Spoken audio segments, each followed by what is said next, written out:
नमस्कार साथियों, dissolution of firm and dissolution of partnership topic पर हम डिस्कशन करने जा रहे हैं। सबसे पहले जो क्वेश्चन एग्जाम में पूछे गए उसको देख लेते हैं। तो 2022 स्कूल लेक्चरर के अंदर क्वेश्चन पूछा गया, A B C and D are equal partner, A B and D died together in the plane crash, the accident results in. Option हमारे पास थे amalgamation of partnership, reconstruction of firm, और C dissolution of firm as well as dissolution of partnership, and D neither dissolution of firm और dissolution of partnership. यानी कि इस question का जो जवाब देना है तो हमें कंसेप्ट समझना होगा कि डिसोल्यूशन ऑफ फर्म क्या है और डिसोल्यूशन ऑफ पार्टनरशिप क्या है। नेक्स्ट क्वेश्चन 2015-16 के अंदर जूनियर अकाउंटेंट के अंदर ही पूछा गया कि the decision of Garner versus Murray was given in. जो डिसीजन हुआ वो कब दिया गया? 1904, 1905, 1933 एंड 1804। एंड लास्ट क्वेश्चन जो पूछा गया, when two firm amalgamate general ledger is transfer to. जब दो फर्म में शामिल होती है तो जो जनरल लीजर का जो बैलेंस है वो कहाँ ट्रांसफर किया जाता है, ये जूनियर अकाउंटेंट 15-16 में क्वेश्चन पूछा गया। तो इन तीनों प्रकार के क्वेश्चंस के अंतर्गत एक कंसेप्चुअल क्वेश्चन आया, एक फैक्टफुली क्वेश्चन आया, और तीसरा एक अकाउंटिंग ट्रीटमेंट से संबंधित क्वेश्चन आया। यानी कि मल्टी टाइप के क्वेश्चन यहाँ पर पूछे गए। तो आइए सबसे पहले इन तीनों क्वेश्चन को जवाब देने से पहले कंसेप्ट को जानते हैं कि क्या कंसेप्ट है पार्टनरशिप डिसोल्यूशन और फर्म डिसोल्यूशन की। देखिए, यदि किसी फर्म के अंदर हम बात करें, 4-5 साझेदार हैं और उन 4-5 साझेदार के अंदर आपस में संबंधों में जो परिवर्तन होता है वो पार्टनरशिप डिसोल्यूशन कहलाता है। ठीक है, अब वो आपसी संबंधों में जो परिवर्तन होता है उससे पार्टनरशिप टूटती है। ठीक है, तो ये कब होता है? जैसे हम कहें कि एडमिशन ऑफ पार्टनर का एडमिशन हुआ, उस केस में हो सकता है। दूसरा हम बात करें रिटायरमेंट ऑफ पार्टनर का रिटायरमेंट होता है। तीसरी हम बात करें कि डेथ हो जाए पार्टनर की, या जो पार्टनर्स हैं वो एग्जिस्टिंग पार्टनर अपने जो प्रॉफिट एंड लॉस रेशियो उसमें परिवर्तन करना चाहे। यानी हम कहें कि जब पार्टनर जब क्लब होते हैं, एक साथ जुड़ते हैं, तो वो जुड़ने के पीछे पार्टनरशिप डीड बनाते हैं, वो एक लीगली फ्रेमवर्क है। और जब उस पार्टनरशिप डीड के अंतर्गत सभी पार्टनर्स के बीच का जो है रिलेशनशिप शो होता है, और यदि उस रिलेशनशिप में परिवर्तन हो तो वो लीगली जो फ्रेमवर्क बना है वो टूटता है। तो वो टूटना क्या कहलाता है? पार्टनरशिप जो है एंडिंग कहलाता है, पार्टनरशिप डिसोल्यूशन कहलाता है। परंतु फर्म डिसोल्यूशन इससे कहीं अलग है। इसमें क्या होता है, सभी साझेदारों के बीच में संबंध टूट जाते हैं, कोई साझेदार नहीं बचता, सभी साझेदारों के बीच में संबंध टूट गए, तो वो फर्म का डिसोल्यूशन कहलाएगा। इस केस में बिजनेस कैरी नहीं किया जा सकता, बिजनेस भी वाइंड अप हो जाता है। परंतु यदि मैं कहूँ पार्टनरशिप एंड होने से बिजनेस का एंड होता है, तो नहीं, बिजनेस एंड नहीं होता। जो बचे हुए पार्टनर हैं वो आपस में जो है बिजनेस को आगे कैरी कर सकते हैं। तो ये पॉइंट हमें यहाँ ध्यान रखना है। और एक इसके लिए एक कथन कहा जाता है कि पार्टनरशिप खत्म होने से फर्म का समापन नहीं होता, पार्टनरशिप डिसोल्यूशन से फर्म का डिसोल्यूशन नहीं होता, परंतु फर्म के डिसोल्यूशन होने से निश्चित है कि पार्टनरशिप जो है वो भी क्या होगी, खत्म होगी। ठीक है, तो ये चीज आपको ध्यान होनी चाहिए। ओके, अब दूसरा पॉइंट हम बात करें, जो फर्म का डिसोल्यूशन होता है उसके क्या क्या कारण हो सकते हैं। देखिए, फर्म का जो समापन होता है उसमें एक तो ये सबसे बड़ा कारण ये हो सकता है कि सभी साझेदार जो है कि पर्टिकुलर ऑब्जेक्ट के लिए शामिल हुए, एक उद्देश्य था उनका, उस उद्देश्य को पूरा होने के बाद वो सभी अपने अपने जो है अपने अपने रास्ते चले जाते हैं। तो उस केस में क्या होगा कि एक कोई पर्टिकुलर डेट या पर्टिकुलर वर्क डिसाइड कर लेते हैं, उसके लिए वो साथ में रहते हैं, और जैसे ही वर्क पूरा होता है तो सभी अपनी दिशा उनकी चेंज हो जाती है। तो इस तरीके से वो बिजनेस का वाइंड अप हो गया और फर्म का समापन हो जाता है। दूसरा क्या होता है कि कोई पार्टनर है वो किसी जो है राष्ट्र के विरुद्ध किसी प्रकार की कार्रवाई में उसके साथ बिजनेस करने लग गया, तो उस केस में जो बिजनेस है वो आपका वाइंड अप होना ही है। एक आपका केस ये हो सकता है कि जो बिजनेस है आपका वो इलीगल हो गया, तो उस केस में भी आपका फर्म का जो है वाइंड अप होना है और फर्म का डिसोल्यूशन होना है। फिर जो पार्टनर्स हैं वो पार्टनर्स सभी इंसॉल्वेंट यानी दिवालिया हो गए, तो उस केस में भी आपका बिजनेस जो है फर्म है उसका समापन होगा। और हो सकता है कि कोर्ट का आदेश आवे आपके बिजनेस को वाइंड अप करने के लिए, तो वो भी केस हो सकता है। और एक ये भी हो सकता है कि जो साझेदार है वो आपस में नोटिस देकर भी उस फर्म का समापन कर सकते हैं। तो ये सभी रीजंस हैं जहां पर क्या होगा, फर्म का समापन होगा। कभी कभी जो लीगली फ्रेमवर्क होते हैं उसे हम क्रॉस कर देते हैं, जैसे कि हम जानते हैं कि मिनिमम पार्टनर्स कितने होने चाहिए, 2 होने चाहिए, और मैक्सिमम कितने होने चाहिए। हम जानते हैं कि नियम जो है 2014 आया है कंपनीज का, तो उसके अंतर्गत 50 होने चाहिए। जब ये लीगल जो बाइंडिंग है उसको भी यदि हम क्रॉस कर देते हैं, यानी कि मिनिमम 2 से कम हो जाए और मैक्सिमम 50 ज़्यादा हो जाए, तो उस केस में भी क्या होगा, हम इलीगल हो गए, तो हमें भी वहाँ पर फर्म का समापन करना होगा। तो ये हमें जानकारी होनी चाहिए। तो अब हम पहले क्वेश्चन जो अब इसको देखें कि ABCD 4 पार्टनर थे और 4 पार्टनर में 3 पार्टनर की डेथ हो गई। अब जैसे ही 3 पार्टनर की डेथ हो गई तो उस केस में एक पार्टनर ही बचा। अब एक पार्टनर बचा हुआ तो मिनिमम जो 2 थे वो एक पार्टनर जो होती वो कंडीशन खत्म हो गई। तो इसका मतलब क्या हुआ, यहाँ पर सभी साझेदारों के मध्य जो है संबंध टूट रहे हैं, यानी यहाँ पर पार्टनरशिप भी एंड हो रही है और फर्म का समापन भी हो रहा है, क्योंकि एक अकेला जो साझेदार वो बिजनेस नहीं करेगा, क्योंकि वो 2 से कम हो गए हैं, 2 तो होने ही चाहिए। तो इस केस में आपका सही उत्तर कौन सा होगा कि हम कहेंगे कि dissolution of firm as well as dissolution of partnership, यानी जो सी उत्तर है इसका वो आपका सही उत्तर माना जाएगा। तो आप ये ध्यान रहे कि जो सी उत्तर है वो आपका करेक्ट आंसर इसका होगा। अब नेक्स्ट जो क्वेश्चन है इसका वो आपके नियम से संबंधित है, इसके बारे में हम बात करेंगे आगे, कैसा नियम था, कब आया।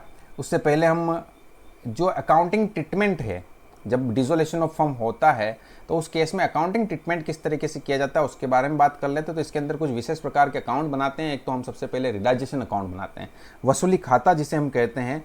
वसूली खाता किस तरीके से बनेगा वो हमें पता होना चाहिए, जैसा कि नाम से पता है वसूली खाता रिलेशन। यहाँ हम जब अकाउंटिंग ट्रीटमेंट की हम बात करते हैं फर्म की, तो जैसे ही आपका बिजनेस खत्म हो रहा है तो हमें सबसे पहला हमारा टारगेट ये होता है कि व्यवसाय से संबंधित जो भी दायित्व है उनका भुगतान किया जाए, और उस भुगतान के लिए हमें क्या करना होगा, राशि इतना भुगतान करना है, तो उसके लिए राशि की व्यवस्था, अमाउंट की व्यवस्था करनी होगी। तो ये 2 पॉइंट यहाँ पर और कंसीडर हमें करने होंगे कि जो भुगतान किया जाए, भुगतान का क्रम किस तरीके का होगा, और उस भुगतान करने के लिए जो राशि ली जाए तो वो राशि किस किस सोर्स से ली जा सकती है। तो सबसे पहले फर्म के लाभों का उपयोग किया जाता है फर्म के किसी प्रकार के हानियों के लिए या दायित्व के भुगतान के लिए, ठीक है। अब यदि फर्म के लाभ कम पड़ गए तो उसके बाद हम क्या कहेंगे कि जो पार्टनर हैं वो पार्टनर्स क्या करेंगे, अपनी पूंजी का उपयोग करेंगे फर्म के दायित्व का भुगतान करने के लिए, और वो भी कम पड़ गई तो उस केस में साझेदार क्या करेंगे, अपनी अतिरिक्त राशि लाएंगे जिससे कि क्या हो, फर्म के दायित्व का भुगतान हो सके। तो ये क्रम है जो सोर्सेस है उसको जनरेट करने का।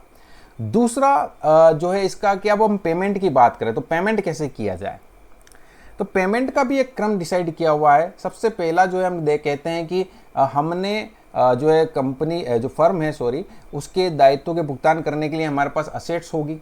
हम असेट्स को क्या करते हैं, सोल्ड आउट करते हैं, और सोल्ड आउट करने के बाद हमें कोई राशि प्राप्त होती है। तो सोल्ड आउट करने के लिए संबंधी कुछ खर्चे हो सकते हैं, तो उन खर्चों को सबसे पहले भुगतान किया जाएगा। दूसरा, जो आपके बाहरी दायित्व हैं, चाहे वो क्रेडिटर्स हो, चाहे किसी से हमने लोन लिया हुआ हो, इवन साझेदार की जो पत्नी है उसका ऋण भी सबसे पहले वो भी क्या कहलाता है, बाहरी दायित्व कहलाता है, तो उसका हम भुगतान करेंगे।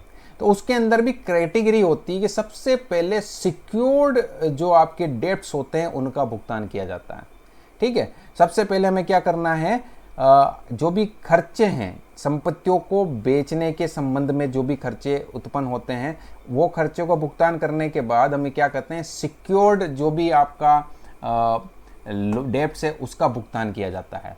और देन उसके बाद अनसिक्योर्ड की बात आती है, अनसिक्योर्ड डेब्ट्स का भुगतान किया जाता है, और बाद में साझेदारों के ऋणों का भुगतान किया जाता है, और फिर भी राशि बच जाती है तो फिर हम साझेदारों के जो बाकी जो संपत्तियाँ जो पूंजियाँ हैं और फिर भी पैसा बचेगा तो फिर जो लाभ के रूप में उन्हें लाभ हानि विभाजन अनुपात में बांट दिया जाता है। तो ये क्रम हमें पता होना चाहिए, इसी क्रम के अंतर्गत भुगतान किया जाएगा। जब सोर्सेज की व्यवस्था करनी है तो सबसे पहले लाभ और जो संपत्तियां बेची उससे जो प्राप्त राशि, दूसरा हम क्या कहेंगे, यदि वो राशि भी कम पड़ती है तो साझेदार क्या करें, अपनी पूंजी का उपयोग करें, और वो भी कम पड़ती है तो फिर अतिरिक्त राशि रूप में लेके आए। और जब भुगतान का क्रम आए तो भुगतान के क्रम में सबसे पहले हमें अगर संपत्तियां बेची उसके संबंध में कुछ खर्चे हुए तो उनका भुगतान करेंगे, फिर सिक्योर डेब्ट्स का भुगतान किया जाएगा, फिर अनसिक्योर डेब्ट्स का भुगतान किया जाएगा, जिसमें आपके जो भी साझेदार हैं उनकी पत्नियों के जो ऋण है वो भी शामिल होते हैं। और फिर उसके बाद साझेदारों के ऋणों की बात की जाती है और उनको भुगतान करने के बाद उनकी पूंजियों का भुगतान किया जाएगा और फिर राशि बचती है तो लाभ हानि विभाजन में अनुपात में बांटी जाएगी।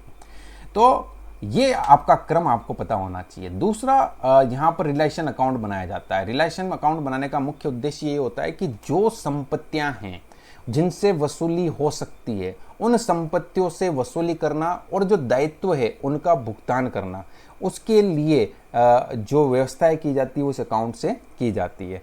तो इसके अंतर्गत इस अकाउंट के डेबिट से सबसे पहले उन सारी संपत्तियों को जिनसे वसूली की जा सकती है वो सारी संपत्तियां इसके अंतर्गत डेबिट की जाएगी, जिसके अंदर जो कैश बैंक और debit balance of P&L account जो एक लॉसेस के रूप में होता है, partners current capital account and loan account को यहाँ ट्रांसफर नहीं किया जाता अगर असेट साइड दिखाया गया हुआ है। बाकी उसके अलावा जो भी असेट्स हैं जिनसे वसूली हो सकती है उनको डेबिट से ट्रांसफर किया जाएगा।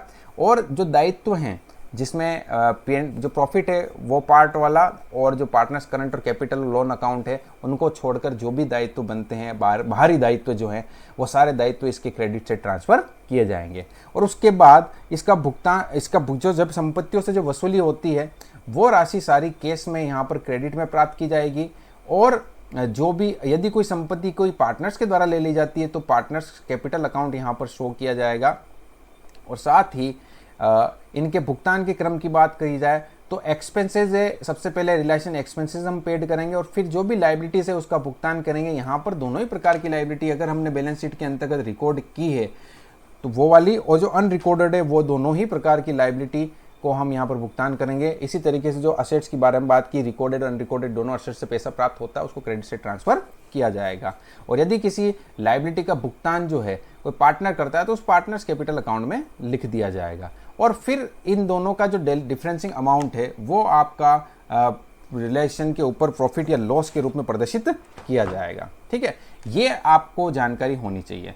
तो वसूली खाते का क्या उद्देश्य होता है, संपत्तियों एवं दायित्वों के संबंध में बनाया जाता है। संपत्तियों से जो वसूली होती है और जो दायित्व का भुगतान होता है उनको क्या किया जाता है, वसूली जो रिलेशन अकाउंट है उसमें दिखाया जाएगा। और जो भी इसका प्रॉफिट एंड लॉस निकलता है वो साझेदारों को लाभ हानि अनुपात में वितरित किया जाएगा। दूसरा यहाँ पर जो इंपॉर्टेंट पॉइंट है वो होता है गुडविल का ट्रीटमेंट कैसे किया जाए। देखिए, गुडविल यदि मैंने बैलेंस शीट में दिखा रखी है तो उस केस में हमें क्या करना है, गुडविल अकाउंट जो है आपको एज ए देखना है कि क्या उस गुडविल से कोई राशि वसूल की जा सकती है। यदि वसूली होती है तो उस केस में उसको रिलेशन अकाउंट में ट्रांसफर करना है, और यदि नहीं होती है तो उसको ट्रांसफर करने की जरूरत नहीं है। हो सकता है कि गुडविल की कुछ राशि तो प्राप्त होती है और कुछ राशि प्राप्त नहीं होती। जो जितनी राशि प्राप्त होती है वो उसको तो हमें रिलेशन अकाउंट में बताना होगा, अन्यथा उसको बताने की जरूरत नहीं है। तो इस तरीके से गुडविल अकाउंट को आपको जो है एडजस्ट किया जाएगा।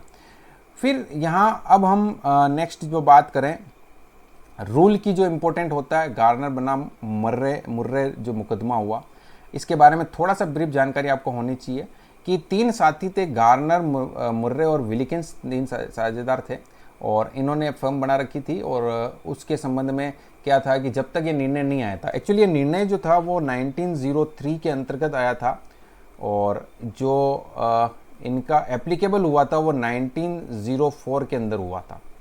ठीक है, तो ये ध्यान रखना है। तो यहाँ पर जब तक नियम नहीं आया था तब तक क्या होता था कि जो भी दिवालिया साझेदार होता था, इंसॉल्वेंट साझेदार, उसका जो भी राशि उसकी होती थी उसका भुगतान जो है साहूकार साझेदार, जो सॉल्वेंट साझेदार पार्टनर्स हैं, वो लाभ हानि अनुपात में फर्म को देते थे।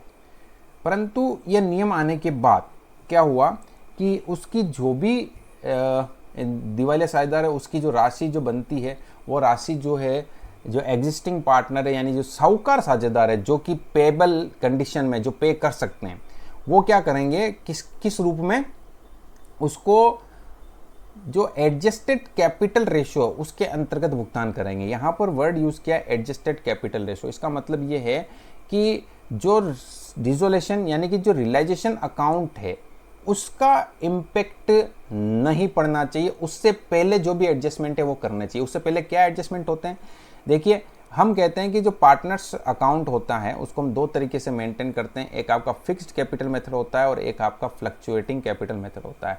तो फिक्स्ड कैपिटल मेथड के अंतर्गत तो हम कहते हैं कि करंट अकाउंट अलग से बनाया जाता है जहां पर सारे interest on capital, interest on drawing और सैलरी, कमीशन या किसी तरीके से कोई जो राशि होती है जो हम साझेदार को भुगतान करते हैं तो वो करंट अकाउंट से मेंटेन किया जाता है। परंतु जब फ्लक्चुएटिंग कैपिटल अकाउंट बनाते हैं तो उस केस में हम पार्टनर्स कैपिटल के साथ ही ये सारी राशियां दिखाते हैं। तो उस केस में हमें क्या करना होगा, ये राशियां जो है उसको पार्टनर्स कैपिटल अकाउंट में ट्रांसफ़र करनी होगी, चाहे वो इंटरेस्ट ऑन कैपिटल हो, चाहे इंटरेस्ट ऑन ड्रॉइंग हो, या सैलरी कमीशन पार्टनर को दिया जाता है वो हमें पार्टनर्स कैपिटल अकाउंट में क्रेडिट किया जाना होगा। और यदि कोई अनडिस्ट्रीब्यूटेड प्रॉफिट है वो भी हमें डिस्ट्रीब्यूट करना होगा, ठीक है। और कोई लॉसेज है तो अनडिस्ट्रीब्यूटेड वो भी हमें कौन सा, रियलाइजेशन को छोड़कर जो पुराने उनको यहाँ पर ट्रांसफर करना होगा। और फिर जो साहूकार साझेदार है उनका कैपिटल रेशियो के निकालना होगा, तो वो कहलाता है एडजस्टेड कैपिटल रेशियो, राइट। यानी कि रियलाइजेशन का प्रॉफिट और लॉस का इंपैक्ट जो भी है वो इस पर नहीं आना चाहिए। उसके अलावा जो एडजस्टमेंट हो सकते हैं जो आपके किए जाते हैं, जैसे इंटरेस्ट ऑन कैपिटल और ये वाले सैलरी कमीशन वाले और रिजर्व वाले, वो सारे करने, उसका जो रेशियो आएगा कैपिटल रेशियो वो एडजस्टेड कैपिटल रेशियो कहलाता है। और उसी रेशियो के अंतर्गत हमें क्या करना है, जो साहूकार साझेदार है वो आपके इंसॉल्वेंट जो दिवालिया साझेदार है उसकी राशि की भरपाई करेंगे। तो ये नियम कब आया था, 1903 में कोर्ट ने आदेश दे दिया, पर 1904 के अंतर्गत इसको एप्लीकेबल किया। तो इसका जो क्वेश्चन यहाँ पर आंसर जो होगा, जो हमें क्वेश्चन पूछा गया है वो यहाँ पर 1903 नहीं दिया हुआ है, तो 1904 जो है उत्तर यहाँ पर सही माना जाएगा। और फिर हम बात करें, हाँ यहाँ पर कुछ पॉइंट हमें डिस्कस कर लेने चाहिए। जैसे सबसे पहला एक पॉइंट यहाँ डिस्कस करना चाहिए कि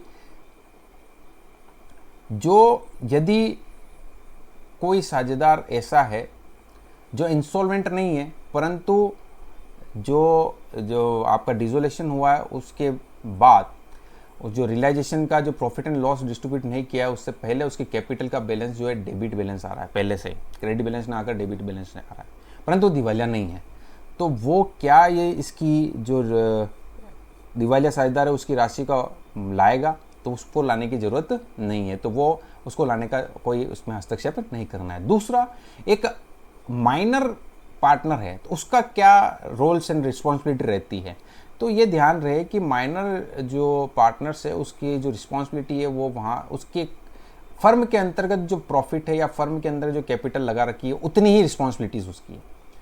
चाहे वो फर्म सारे साझेदार दिवालिया हो जाए या और भी कोई स्थिति आवे, तो वो सिर्फ और सिर्फ फर्म के अंतर्गत जो उसका पैसा लगा हुआ है और जो फर्म के प्रॉफिट है उसी का भुगतान करेगा। पर्सनल असेट्स या पर्सनल किसी प्रकार की कोई राशि फर्म को देने के लिए उत्तरदायी नहीं है। मन से दे वो बात अलग रही, परंतु वो उत्तरदायी नहीं है, यह भी ध्यान रखना होगा। फिर अब हम यहाँ बात कर लेते हैं अमलगमेशन ऑफ फर्म। जब दो से अधिक फर्म आपस में मिलती है तो वो अमलगमेशन ऑफ फर्म कहलाता है। और यहाँ पर एक क्वेश्चन चूंकि पूछा गया है कि जब अमलगमेशन होता है तो उस केस में जो रिजर्व का किस तरह का ट्रीटमेंट होता है, तो बिल्कुल रिजर्व जो है वो हमेशा पार्टनर्स के होते हैं और उस पार्टनर्स के profit and loss profit and loss ratio के अंतर्गत उसे पार्टनर्स कैपिटल अकाउंट में ट्रांसफर कर दिया जाता है। तो इसका सही उत्तर जो है यहाँ पर सी उत्तर हो जाएगा। तो इस तरीके से ये जो 3 क्वेश्चन पूछे गए थे वो तीनों ही टेक्निकल क्वेश्चन, अलग अलग फील्ड से क्वेश्चन पूछे गए थे और उसका तीनों का जवाब में आना चाहिए। कंसेप्ट हमारा पूरा क्लियर हो जाना चाहिए।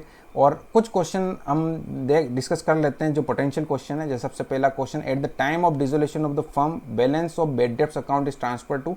देखिए ये बैलेंस जो है कहाँ जाएगा, रिलेशन अकाउंट हम यहाँ बनाते हैं, रिलेशन अकाउंट में जाएगा।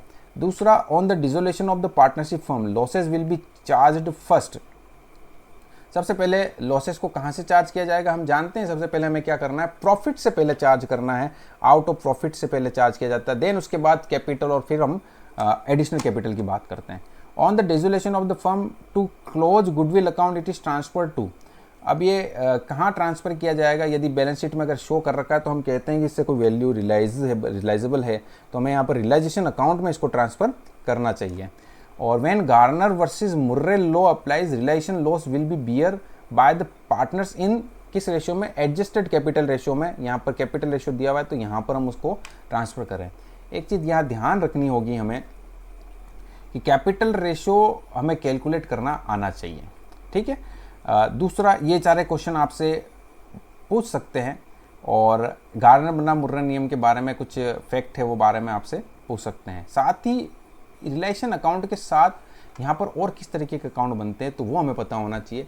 रिलेशन अकाउंट के साथ पार्टनर्स कैपिटल अकाउंट भी बनता है और यहाँ पर बैलेंस शीट नहीं बनती, क्योंकि सारी संपत्तियाँ और दायित्वों को हम रिलेशन अकाउंट में ट्रांसफ़र करके, या कोई संपत्तियाँ जो सीधे पार्टनर के द्वारा ली जाती है तो उनके खातों में ट्रांसफ़र किया जाता है, और कोई दायित्व अगर पार्टनर के द्वारा लिया जाता है तो उसके खाते में ट्रांसफ़र कर दिया जाता है।